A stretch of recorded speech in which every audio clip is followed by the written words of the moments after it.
agasobanuye by Kiryango. Avudasoma sha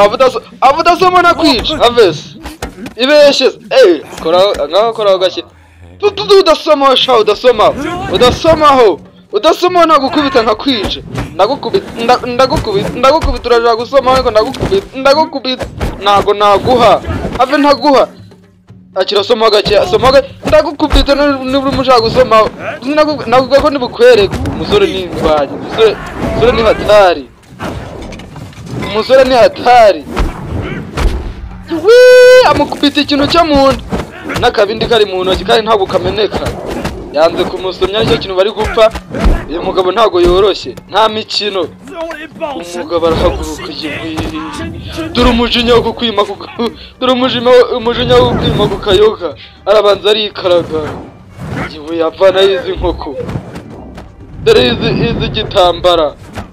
ava uyu n'abavana izi agacurama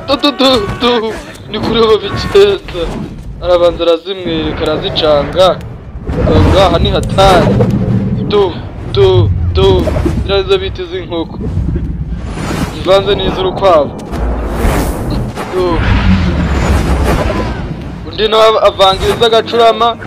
n'iz'isazi n'iz'umubu uko ari eshatu avanaho tekinike bazivanayo yahise afata akabindi dore umugabo baramunaga vutu yamuhaye yitama umugabo uri ariko nawe ntabwo yoroshye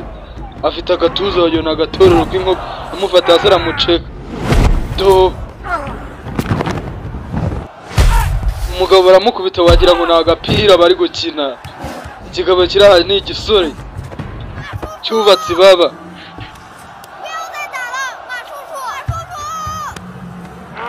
cyaramurumye ku itako